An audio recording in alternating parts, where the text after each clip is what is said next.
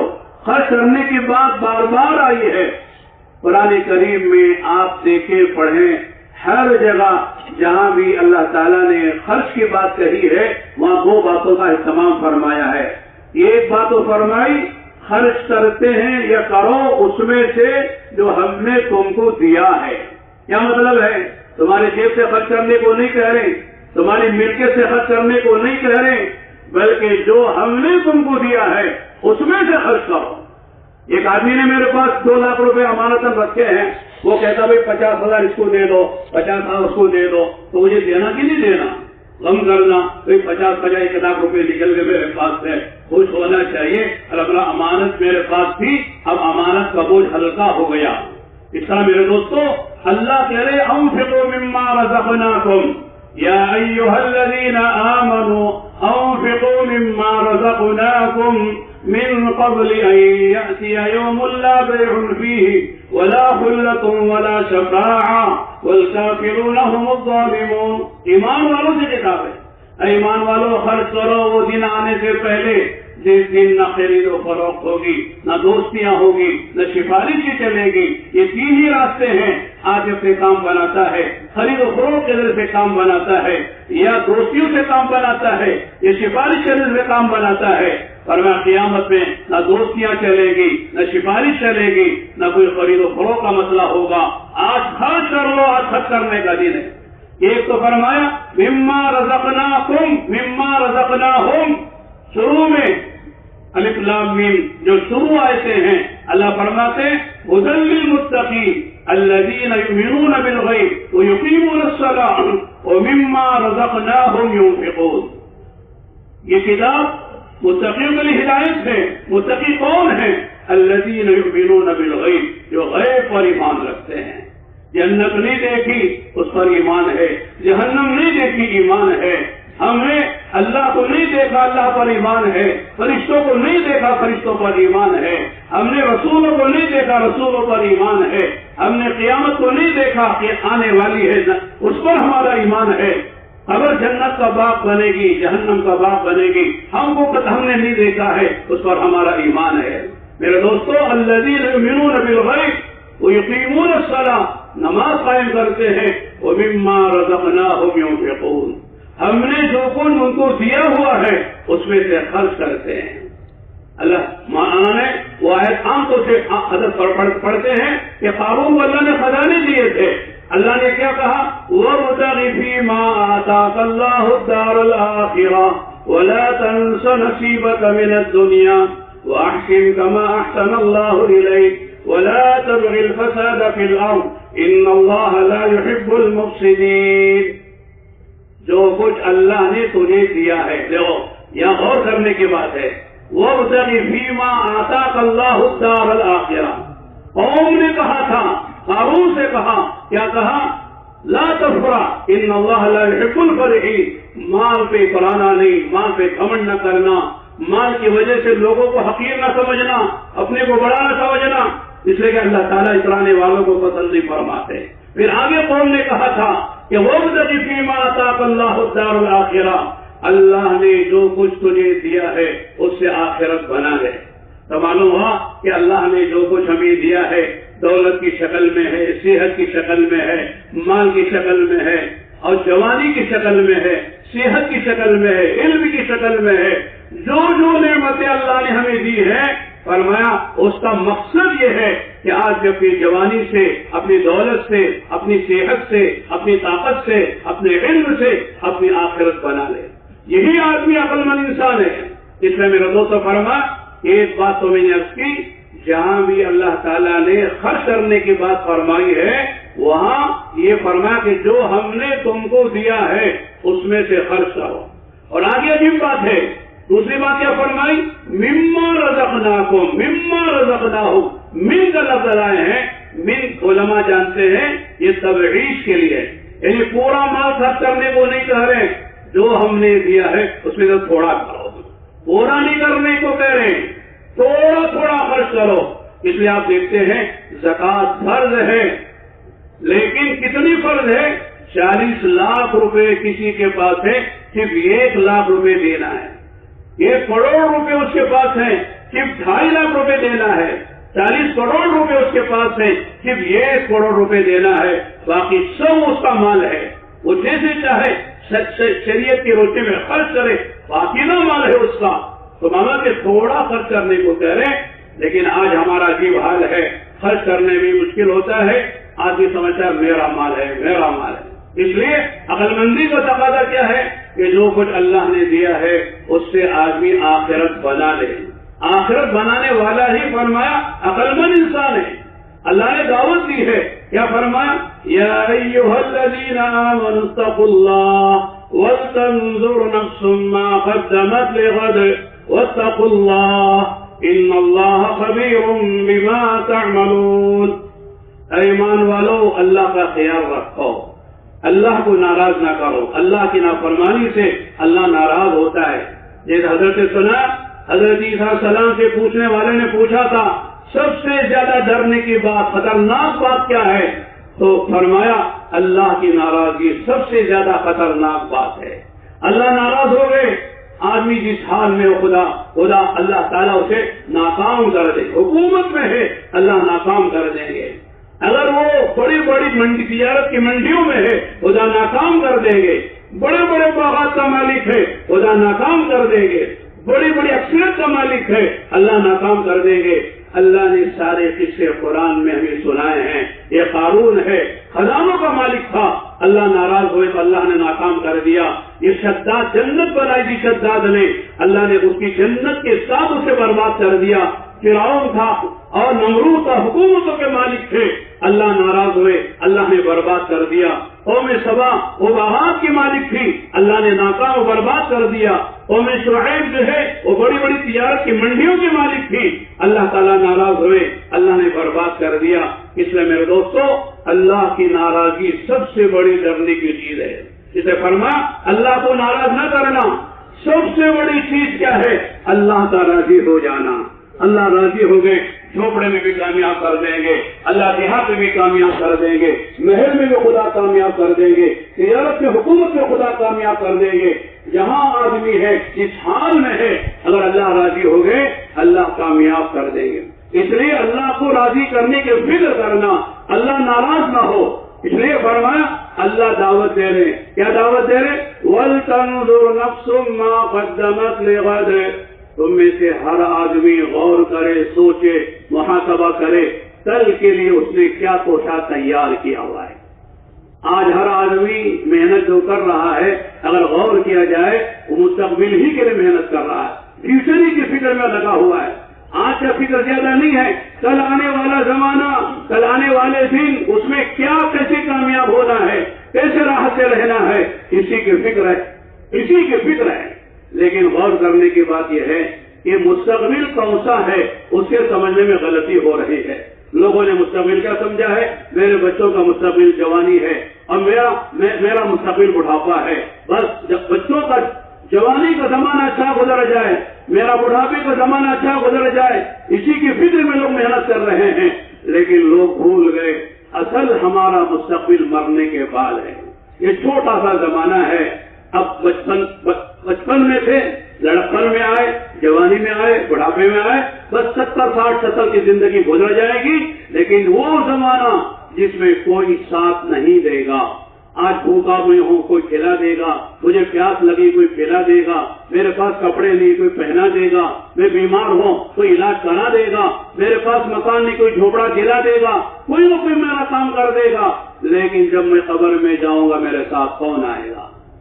میرے چاہنے والے، میرے بچے، میرے بھائی، میرے بڑے چھوٹے، دوست احباب سب یہ کہہ کر ڈال دیں گے منہا خلقناکم وفیہا نعیدکم ومنہا نخرجکم تارۃ اخری۔ ہم نے تم کو اسی مٹی سے بنایا تھا، اسی مٹی میں لے جا رہے ہیں، اسی مٹی سے دوبارہ اٹھائیں گے. یہ ہمارے ساتھ یہ کہہ کر چلے جائیں گے، 40 قدم بھی نہیں جائیں گے. حدیث میں آتا ہے منکر نکیر آتی سوال کریں گے. 3 سوال ہوں گے. کیا؟ من ربوں کا، ماں دینوں کا، من نبیوں کا. تمہارا رب کون، تمہارا دین کیا ہے، اور تمہارے نبی کون ہیں. اگر مرنے سے پہلے اس کی تیاری کی ہے، رب کو پہچاننے کی محنت کی ہے، دین پر چلنے کی محنت کی ہے، اللہ کے نبی کی سنتوں کو سینے اور اپنے دل و دماغ پہ یہ لگایا ہے، اور اپنی زندگی نبی کی سیرت کی، نبی کی زندگی سے میل کھلائی ہے، یہ سنت بھی چھوڑی ہے، سنت کو جو ہے دل و جان سے محبوب رکھتا ہے، تو صاف کہے گا ربی اللہ دین الاسلام، نبی محمد صلی اللہ علیہ وسلم میرا رب اللہ ہے، میرا دین اسلام ہے، اور میرے نبی حضرت محمد الرسول اللہ صلی اللہ علیہ وسلم ہے. جواب دے دے گا. بعض لوگ کہتے ہیں مولانا کیا مشکل ہے، رٹ لیں گے اور کہہ دیں گے صاحب، اور اسے جب پوچھیں گے کہ من ربوں کا، ربی اللہ کہنے میں کیا مشکل ہے، دین الاسلام کہنے میں کیا مشکل ہے، نبی محمد صلی اللہ علیہ وسلم کہنے میں کیا مشکل ہے. یہ 3 سوال ہوں گے، معلوم ہو گیا ہے، اس کے جواب رٹ کے چلے جائیں گے، یا کہہ دیں گے ذرا لکھ کر میری کاپی میں میرے خبر میں رکھ دینا، آسانی سے جواب دے دیں گے. لوگوں کو دھوکہ ہوتا ہے، ایسا نہیں ہوگا. اندر جو چیز ہے وہی باہر نکلے گی. ایک چھوٹی سی کارگزاری میں سناتا ہوں. ہماری جماعت آسٹریلیا گئی تھی.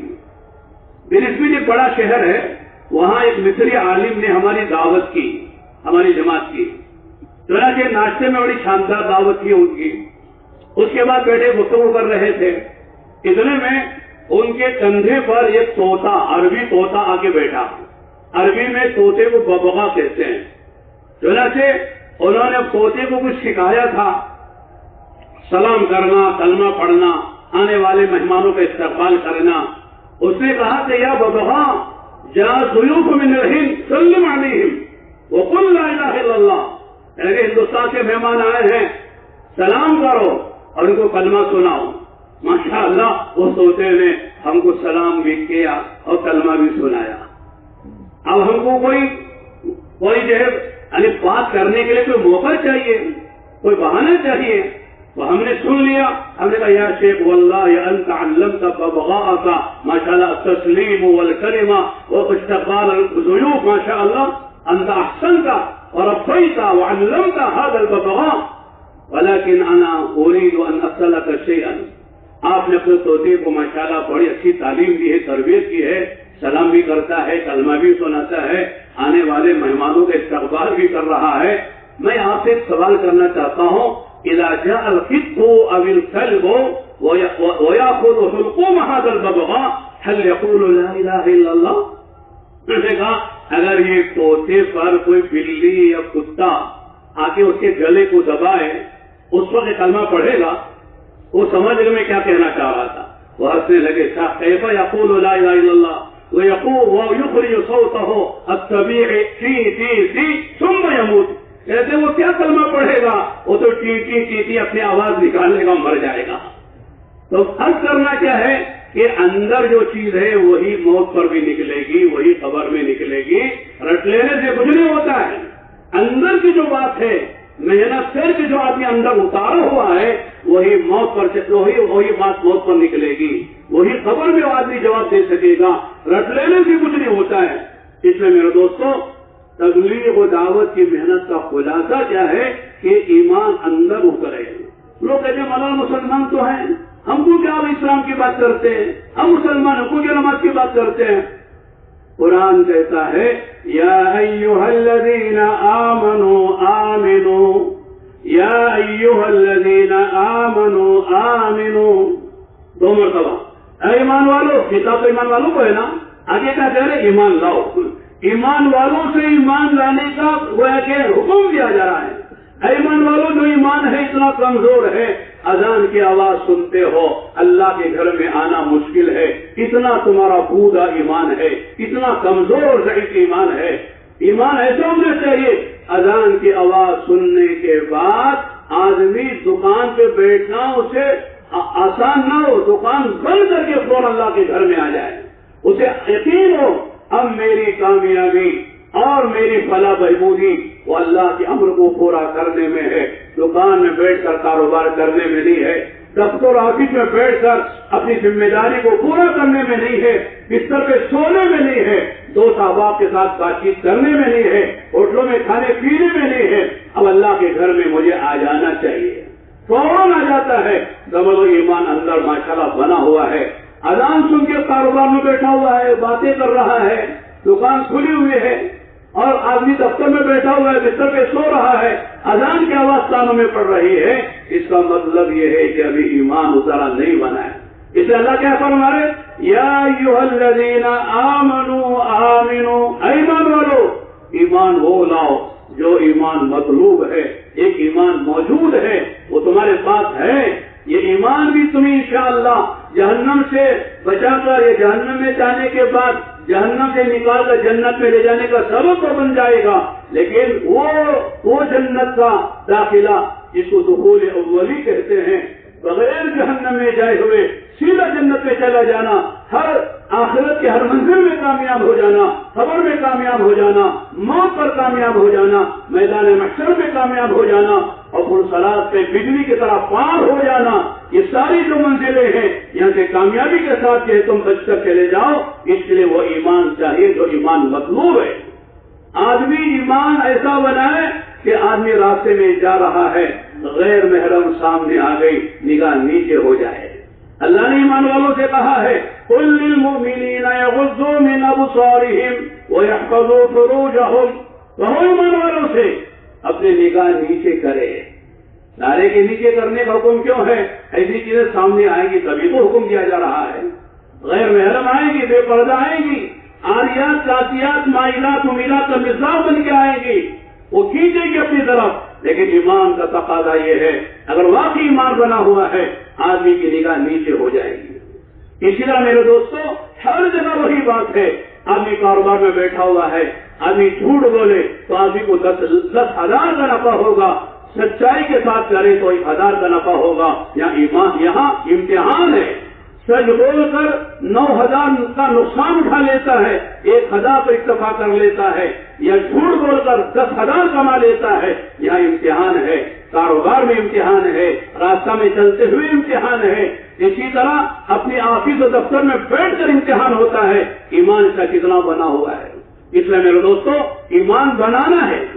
بہت سے لوگ کیا سمجھتے ہیں جیسا جو ہے میں جو ہے پٹھان ہوں تو میرا بیٹا بھی پٹھان ہی پیدا ہوگا، میں سید ہوں میرا بیٹا بھی سید ہی ہوگا۔ لوگ کہتے ہیں نا میرے ابا سید ہے میں بھی سید، میرے ابا صدیقی میں بھی صدیقی، میرے ابا فاروقی میں بھی فاروقی۔ ٹھیک ہے نسب میں یہ چلتا ہے، لیکن اگر میرے ابا ڈاکٹر ہے تو میں ڈاکٹر بن جاؤں گا بغیر محنت کے، میرے ابا عالم ہے مفتی ہے، بغیر محنت کے میں عالم مفتی بن جاؤں گا، میرے ابا انجینئر ہے پائلٹ ہے، بغیر محنت کے میں انجینئر پائلٹ بن جاؤں گا، محنت کرنی پڑے گی۔ اسی طرح میرے دوستو میں خاندانی مسلمان تو ہوں الحمدللہ، اس میں کوئی شبہ نہیں ہے، میرے ابا میرے دادا پردادا سب مسلمان ہیں، لیکن مجھے بھی مسلمان رہنے کے لیے محنت کرنی پڑے گی۔ اسلام میرے اندر آئے، ایمان میرے اندر آئے، اس کی ایک محنت ہے تبلیغ و دعوت کے نام سے۔ یہ لوگ سمجھتے کہ صاحب نماز سیکھنے کی چیز ہے، روزہ سیکھنے کی چیز ہے، حج کے مسائل سیکھنا ہے، زکات کے مسائل سیکھنا ہے، وضو غسل کے مسائل سیکھنے ہیں، لیکن یہ ایمان سیکھنے کی بات کیا ہے؟ مسلمان پیدا ہو گئے مسلمان رہیں گے مسلمان مریں گے، ایمان بھی سیکھنا پڑتا ہے۔ صحابہ کیا کہتے تھے؟ تعلمنا الایمان ثم تعلمنا القرآن، ہم نے قرآن پہلے ایمان سیکھا پھر ہم نے قرآن سیکھا، یعنی ہم نے اپنا ایمان بنایا، اپنا یقین بنایا، پھر احکام آتے چلے گئے، ہم احکام پہ عمل کرتے چلے گئے، عوامی رائے ہم نے قبول کر لیا، نواحی رائے ہم نے اجتناب کر لیا، جو حکم آتا چلا گیا ہم اس پر عامل بن گئے، ایمان اس پر عملہ کر رہا تھا۔ اور میرے دوستو دین آسان ہے ہم سب بولتے ہیں، لیکن چل کیوں نہیں رہے ہیں؟ دین آسانے کے لیے دین مشکل ہے؟ ارے فرائض کتنے آسان ہیں، نماز جو ارکان اسلام میں سب سے اہم رکن ہے، اللہ نے کتنا آسان کیا ہوا ہے، صرف 5 نمازیں ہیں، 5 نمازوں کے اوقات آپ ملا لیں، زیادہ سے زیادہ 2 گھنٹے، باقی 22 گھنٹے آدمی فری ہے، 2 گھنٹے نماز کے لیے نکالو، اور نماز فرض ہے تو قیام فرض ہے، وضو فرض ہے، کپڑے کا پاک ہونا فرض ہے، قبلے کا رخ ہونا فرض ہے، یہ سارے فرائض ہیں نا. لیکن اگر آدمی کو مجبوری ہے، معذوری ہے، قیام نہیں کر سکتا، بیٹھ کے پڑھنے کی اجازت ہے. رکوع سجدہ نہیں کر سکتا، اشارے سے پڑھنے کی اجازت ہے، اشارے سے پڑھ لو. وضو کے لیے پانی نہیں ہے، یا آدمی بیمار ہے، پانی کے باوجود آدمی وضو نہیں کر سکتا ہے، تو خیر قیوم کر کے نماز پڑھ لو. آدمی کے پاس پاک کپڑے نہیں ہیں، پانی بھی نہیں ہے، ان کپڑوں کو پاک کرنے کے لیے فرمایا اسی ناپاک کپڑوں میں نماز پڑھ لو، ہو جاتی ہے. بعض مرتبہ آدمی کے پاس ایسا ہوتا ہے، اتفاق کبھی کبھی ریل یہ کیس پیش آتے ہیں، یہ ایک آدمی ایسی حالت میں پہنچ گیا، اس کے پاس نہ پاک کپڑے ہیں نہ ناپاک کپڑے ہیں. کیسے ہوا؟ آدمی جا رہا تھا سفر میں، راستے میں کئی ڈاکوؤں نے مل کر اس کا سامان بھی لے لیا، اس کے قیمتی کپڑے بھی اتار لیے، سوٹ تھا یا شیروانی تھی کیا وہ بھی اتار ننگا کر کے چھوڑ دیا. خدا خاصا ایسا پیش آ گیا. اب نماز کا وقت آ گیا، اثر کی نماز کا وقت آ گیا. مثال کے طور پر کپڑے نہیں ہیں، پاک کپڑے میں نہیں، ناپاک کپڑے میں نہیں ہے، کہ نماز چھوڑ دے گا کہ نہیں، نماز نہیں چھوڑو، نماز پڑھو، لیکن بیٹھ کر پڑھ لو، اشارے سے پڑھ لو، قیام نہ کرو، رکوع نہ کرو، سجدہ نہ کرو، بیٹھ کر نماز پڑھ لو، نماز ہو جاتی ہے. اللہ نے کتنا آسان کیا ہوا ہے. اسی لیے ایک آدمی کو قبلے کا پتہ نہیں ہے، ایسا موسم ہے قبلے کا پتہ نہیں چل رہا ہے، کوئی بتانے والا بھی نہیں ہے، کمپاس بھی نہیں ہے، کیا کرنا؟ اور کیا دماغ پہ زور ڈالیے، اس کو کہتے تحری کرنا. آدمی نے زور ڈالا دماغ پہ، ادھر ادھر سوچا، اس کے بعد سوچا ادھر قبلہ ہوگا، بجائے ادھر کے ادھر مشرق طرف اس کا ذہن چلا گیا پوری طرح، ادھر اسے نماز پڑھ لی.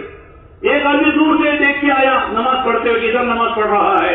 اسے سلام پھیرنے کے بعد آگے کہتا ہے حضرت آپ نے جو نماز پڑھی ہے وہ خلاف کعبہ پڑھی ہے، قبلہ ادھر ہے، قبلہ ادھر نہیں ہے.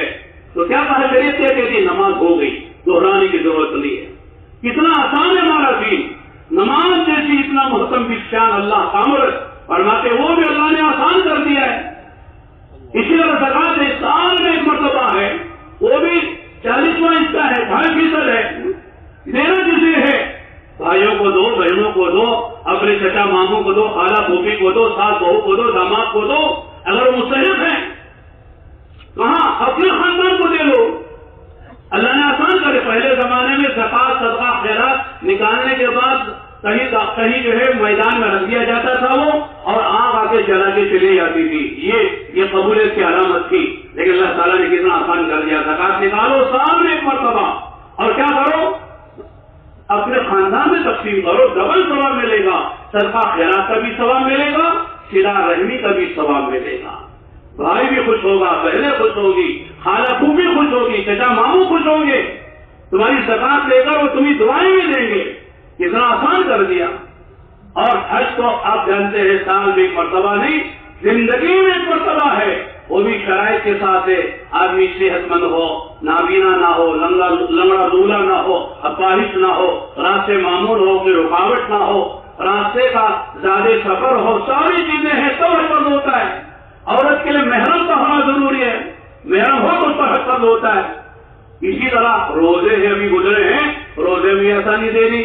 آدمی مسافر ہے بعد میں رکھ سکتا ہے، بیمار ہے بعد میں رکھ سکتا ہے، کوئی عورت ہے امید سے ہے بعد میں رکھ لے، کوئی مرغیاں دودھ پلانے والے بعد میں رکھ لے، کوئی شہر پانی ہے روزہ رکھنے کی طاقت نہ اب ہے نہ بعد میں ہے، میڈیا دے دے.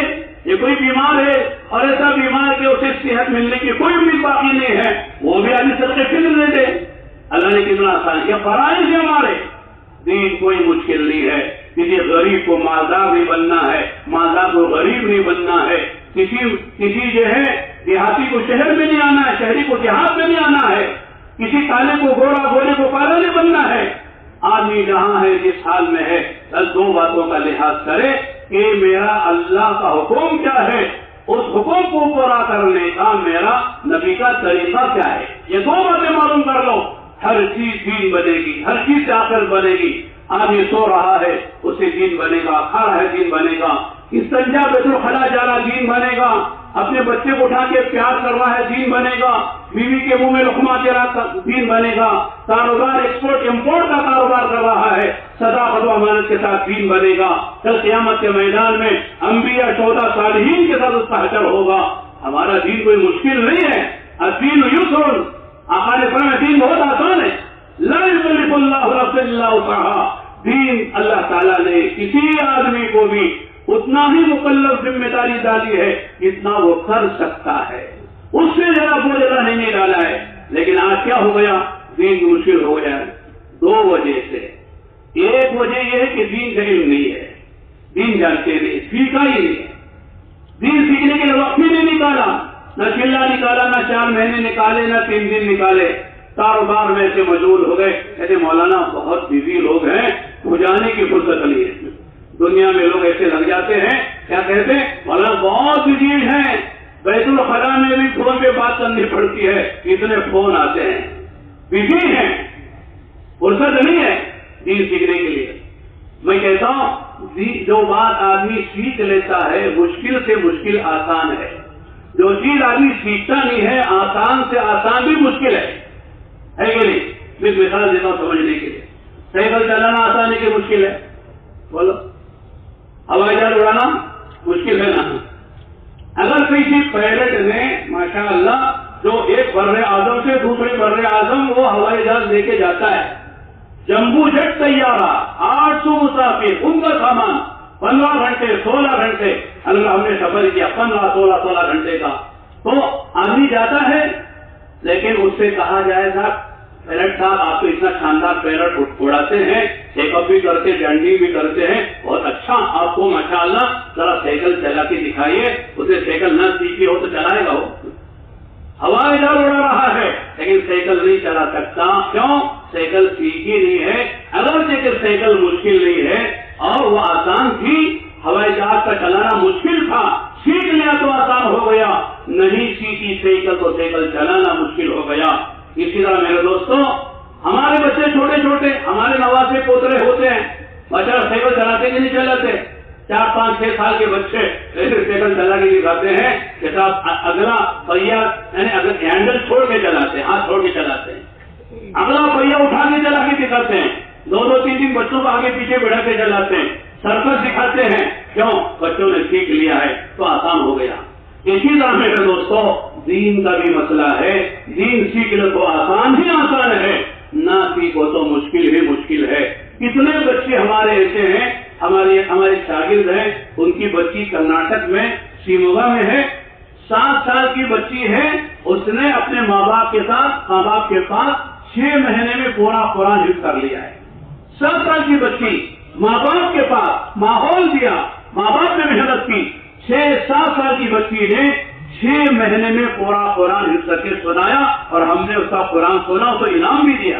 تو بچے حافظ بن جاتے ہیں محنت کی وجہ سے، لیکن اسی بچے کے دادا صاحب، نانا صاحب، والد صاحب، چچا صاحب انہوں نے محنت نہیں کی ہے تو ان کو جو ہے سورہ فاتحہ میں غلطیاں ہوتی ہیں، 10-20 سورتیں یاد نہیں ہوتی ہیں، سورہ کہف، یاسین، سورہ واقعہ اور سورہ سجدہ وغیرہ یاد ہونا تو دور کی بات ہے، حافظ ہونا تو دور کی بات ہے، کہ وہ محنت نہیں کی ہے۔ اس میں میرے دوستوں تبلیغ میں کہتے ہیں وقت نکالو، دین سیکھنے کے لیے وقت نکالو، یہ ہماری ضرورت ہے۔ مولانا 2 باتیں کہیں، ہر آدمی کی ذمہ داریاں 2 ہیں، ایک اپنے دین پر استقامت ہے اور ایک اپنے دین کی نصرت ہے۔ اپنے دین پر خود چلنا استقامت کے ساتھ، کوئی عمل نہ چھوٹے، کوئی فرض نہ چھوٹے، کوئی واجب نہ چھوٹے، کوئی سنت نہ چھوٹے، کوئی مستحب نہ چھوٹے، 24 گھنٹے کی زندگی میں ہر حال کا 24 گھنٹے کا بھی ہماری زندگی میں آئے، یہ ہماری ضرورت ہے۔ اور دین کے لیے پانی دینا، کہ نصرت کے معنی پانی دینے کے ہیں، سب مل کر دین کی نصرت کریں کہ دین دنیا میں عام ہو جائے، کوئی بے دین نہ رہے، ہر ایک کو اللہ تعالیٰ دین پر چلنے کی استعداد پیدا کرے، اس کے لیے محنت کرنا، جان دینا، مال دینا، وقت دینا، اپنی صلاحیتوں کو کھپانا، یہ ہماری ذمہ داری ہے۔ قرآن کریم میں اللہ فرماتے ہیں ان اللہ اشترى من المؤمنین انفسهم واموالهم بان لهم الجنہ، قرآن کی آیت ہے ان اللہ، بے شک، ان تاکید کے لیے آتا ہے، بے شک اللہ نے خریدا، یہ نہیں کہ خریدنے والا ہے، خریدنا چاہتا ہے، خریدنے کا ارادہ رکھتا ہے، خرید لیا، ماضی کا صیغہ، خرید لیا۔ کیا خریدا؟ ایمان والوں سے خریدا۔ کیا خریدا؟ جان و مال خریدا ہے۔ کیا دے گا جان و مال خریدنے کے بدلے میں؟ فرماتے ہیں جنت دے گا۔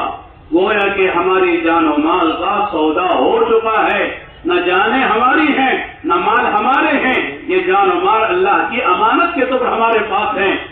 جان وہاں لگے گی، مال وہاں لگے گا جہاں نبی نے بتایا، جہاں صحابہ نے لگا کے بتایا، وہاں جان و مال لگے گی۔ ہم جان و مال کے مالک نہیں ہیں، ہم ترقی ہیں، ہم امین ہیں، جان و مال وہاں لگانا چاہیے۔ تبلیغ کا خلاصہ یہی ہے کہ جان کا استعمال صحیح کر لو، مال کا استعمال صحیح کر لو، تاکہ ہم بھی جنت میں آسانی سے جا سکیں اور دوسروں کے جنت میں جانے کا ہم سبب بن جائیں۔ یہی اصل زندگی ہے۔ کھا لینا، کما لینا، بنگلے بنا لینا، کارخانے فیکٹریاں لگا لینا، کروڑوں روپے کما کے چھوڑ کر چلے جانا، یہ کون سی عقل مندی کی بات ہے؟ اپنی جان و مال سے آدمی ایسی محنت کرے کہ اس کی جان و مال جو ہے خود اس کی نجات کا اور جنت میں جانے کا سبب بن جائے، اور اللہ کے بندوں کی جہنم سے بچ کر جنت میں جانے کا سبب بن جائے۔ یہی اصل ہماری زندگی کا مقصد ہے۔ اسی لیے اللہ نے وہ پیدا کیا ہے، عبادت بھی کرنی ہے اور دعوت پہ بھی چلنا ہے۔ اس لیے کہ حدیث میں آتا ہے لا نبی بعدی ولا امت بعدکم، اے میری امتیوں سنو، میرے بعد کوئی نبی نہیں ہے۔ جب نبی نہیں ہے کوئی امت بھی نہیں ہے، اس لیے تم آخری امت ہو، میں آخری نبی ہوں، یہ میرا کام تمہارے حوالے کر کے جا رہا ہوں۔ صحابہ نے صاحب ادا کر دیا۔ اس میں میرے دوستوں قیامت تک کے لیے ذمہ داری اس امت پر ڈالی گئی ہے۔ اس امت کی فضیلت اسی بنیاد پر ہے، کنتم خیر امت اخرجت للناس تأمرون بالمعروف وتنہون عن المنکر وتؤمنون باللہ، کہ تم بہترین امت ہو، ساری امتوں میں سب سے افضل ہو، سب سے اعلیٰ ہو، سب سے بالا ہو، سب سے عظیم ترین ہو۔ کیوں؟ اس لیے کہ اللہ نے تم کو سارے عالم کے انسانوں کی نفع رسانی کے لیے پیدا کیا ہے۔ جیسے مولانا فرما بھوکا ہے کھلانا، یہ بھی نفع ہے، پیاسا ہے پلانا، یہ بھی نفع ہے، کوئی بیمار ہے دوا کھلا کے علاج کرا دینا، یہ بھی نفع کی بات ہے، کوئی آدمی پڑھانا ہے ننگا ہے کپڑے پہنا تو یہ بھی نفع ہے۔ لیکن اصل نفع کی چیز یہ ہے کہ اسے آخرت کے عذاب سے بچا لو۔ اس کو بچانے کا کیا طریقہ ہے؟ اسے دیندار بناؤ، اس کو عوامی پر لے کر آؤ، اسے نواحی سے بچا لینا، یہ اصل اس پر یہ احسان ہے، یہ اس کو اصل نفع پہنچانا ہے۔ اس لیے ہمارے اجتماع ہوتے ہیں، ہمارے جوڑ ہوتے ہیں، مشورے ہوتے ہیں، شہر کے سطح پر بھی ہوتے ہیں، صوبے کے سطح پر بھی ہوتے ہیں۔ ابھی ہمارے کرناٹک میں ماشاءاللہ بیلگام ضلع کا ہمارا رمضان کے بعد آخری اجتماع تھا، جمعرات جمعے میں اجتماع تھا، وہ اجتماع کر کے ہم آئے ہیں، ہمارے فاروقی کے ساتھ میں بھی آیا ہوں۔ چنانچہ ہماری چھوٹا سا ضلع ہے، اس میں 60,000 آدمی ضلع کے جمع ہوئے۔ یہ ضلع ہے، پورا صوبہ نہیں ہے، 60,000 آدمی جمع ہوئے ہیں۔ اجتماع سے پہلے 125 جماعتوں نے کام کیا ہے۔ اب اجتماع سے الحمدللہ تقریباً 54 جماعتیں، جس میں سے 11 جماعتیں 4 مہینے کی نکل رہی ہیں اور 44 جماعتیں چلے کی نکل رہی ہیں۔ ان کے مسافر ہوئے، وہ اللہ کے راستے میں نکلے۔ کل 9:30 بجے ہماری وہاں موجودگی تھی، ماشاءاللہ دعا ہوئی، لہذا ہم وہاں سے نکل صبح میں آئے ہیں۔ اس میں میرے دوستوں دلی تو ماشاءاللہ پورے ملک کا دل ہے، پورے ملک کا ایک دل ہے۔ یہاں جیسے فکریں ہوگی، جیسے کام صحیح نہج سے ہوگا، صحیح مشوروں سے ہوگا، انشاءاللہ سارے ملک میں، سارے عالم میں کام پھیلے گا، خیر پر پھیلے گا، اور آپ کی قربانی سے انشاءاللہ امت استفادہ کرے گی، فائدہ اٹھائے گی۔ اس لیے ہمت کر کے بولے انشاءاللہ 4 مہینے کے لیے اللہ کے راستے میں نفع اس اجتماع سے چلنے کے لیے کون حضرات تیار ہیں؟ ذرا کھڑوں پر جماعتیں ہو تو جماعتیں بولے، افراد ہے تو افراد بولے۔ ماشاءاللہ بھائی اسی طرح سکون سے بیٹھے رہیں اور اپنے اپنے نام پیش فرمائیں۔ 4 مہینے کے لیے اپنے آپ کو پیش فرمائیں، جماعتیں بھی بولیں، افراد بھی بولیں۔ تمام خطوں میں تشکیل والے موجود ہیں دور دور، وہ حضرات وہیں پر آپ کا نام لکھیں گے۔ بھائی نام فرمائیے، ذرا زور سے بتائیے۔ بھائی تھوڑی دیر تشریف رکھے، تشکیل کا عمل مکمل ہو جائے تو انشاءاللہ ضروریات سے فارغ ہونے کے لیے وقت دیا جائے۔ ماشاءاللہ بولتے رہیں، ہر جگہ تشکیل والے موجود ہیں، اپنا نام ان تشکیل والوں کو